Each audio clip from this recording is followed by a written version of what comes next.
Do you see this Luka Kidd partnership working out? Yeah, sure. I think it could go well, but I don't think coaching was the problem with Dallas to begin with. Like, the issue for me with Dallas is they don't have a good enough second banana. And understand, I think Porzingis could have been an amazing player, and he is very good. But every year he's recovering from injury, just trying to get back to where he was the previous year. So he never gets to develop any better than he's already been. And frequently he's not even that. That's the problem. Stephen A., a lot of times people don't even realize why they're mad at stuff, why they're upset. And I realize a lot of the reporting has been, well, actually, there's this issue with the coach or the personalities or he's been there too long or whatever, and therefore now things aren't good. I think here it works the other way. They're not winning enough because they're not good enough. And then you start to see stuff crack. But if you look at the Mavs offense, Stephen A., the Mavs on offense the last couple of years, everyone's right where they're supposed to be. You go, that's why 2 years ago they had the most efficient offense of all time. Not because they had the best team or the greatest players. They were extremely well coached on offense. So Kidd could work out, sure. But ultimately, will it work out? Will they win a championship? Not unless Porzingis stays healthy or they get a second banana who can. Well, Max, let me take off the opinionated hat and just give you the intel, okay? And I'm not debating or refuting anything that you say. I'm just providing information. Number one, everybody knows that Rick Carlisle is a great coach, X's and O's wise. The problem is that his relationship with Luka Doncic wasn't ideal. Now, Rick Carlisle could deny that. Luka Doncic can deny it. I'm here to tell you, I'm giving you the facts. It wasn't ideal. Now, in large part, that was due to Luka Doncic because Luka Doncic is very emotional. He was a league leader in technical fouls issued against him. He was considered a bit prima donna-ish and somebody that, obviously the Dallas Mavericks have a difficult time reining in because they're petrified. They know he's the franchise, and they're petrified of him not signing their extension.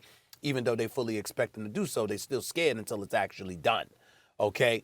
And when you look at Rick Carlisle and the relationship that he had, this was a guy that he couldn't control.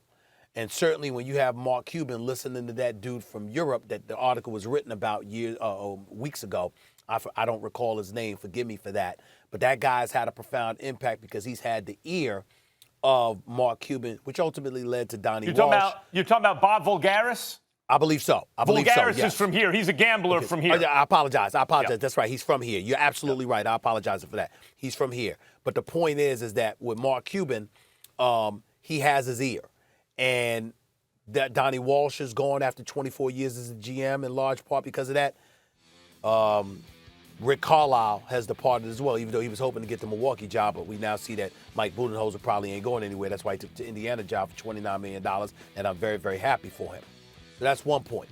The other point is that Jason Kidd has to be careful because Jason Kidd once coached in Brooklyn. That didn't end up in an ideal fashion. He departed from Milwaukee in less than ideal fashions. This is probably his last chance as a head coach. He better not mess this up in terms of relationships within the organization. And the reason why coaching here is so important is because the Dallas Mavericks haven't won more than 42 games in the season over the last 6 years, Max, even though this past season, when they won 42, give them credit where it's due because they did it in 72 games in a 72-game season instead of an 82-game season. But what people are looking at and what people have taken notice of is that you got a well-respected and well-renowned owner in Mark Cuban. You had a great coach in Rick Carlisle who won a championship a decade ago, even though he hadn't gotten out of the first round since. Okay, you play in a city like Dallas, a metropolis, and a state like Texas with no state income taxes, and you couldn't get any marquee free agents. Everybody was paying attention to that.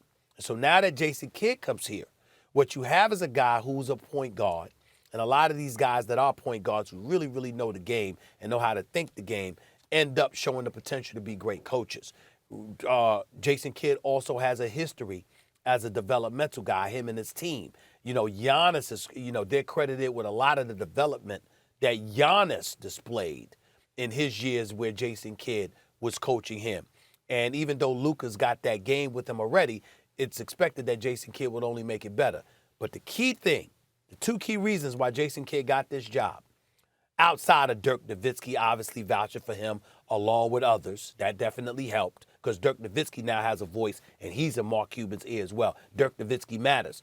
The key is that A, he's believed to be somebody who can cultivate the right relationship with Luka Doncic. That Luka Doncic is going to be receptive to receiving what Jason Kidd brings to him. And number two, Jason Kidd is going to be seen as a considerably better recruiter than Rick Carlisle potentially. Because a lot of people want Luka Doncic gone. I'm sorry, not Luka Doncic, I'm sorry, Kristaps Porzingis.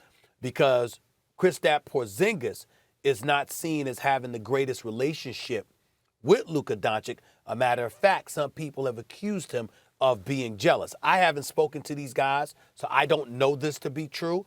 I'm telling you what I'm hearing from my sources in Dallas. That's what's going on. Porzingis probably needs to go. They probably need to utilize him to get a bona fide secondary option because he seems to be somebody that's jealous of Luka Doncic and resentful of the cachet he has compared to Porzingis, and that's partly what's going on. Mark Cuban and those guys may deny it.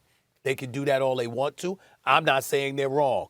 I'm just saying this is the noise that's circulating out of Dallas. What you're hearing. Porzingis would have stayed healthy. They'd be in the final. If he'd been healthy the last couple of years, I think they'd be in the finals right now. But that's the way the cookie crumbles. That's 2 years ago. But this past year, his jealousy was considered more problematic than his game.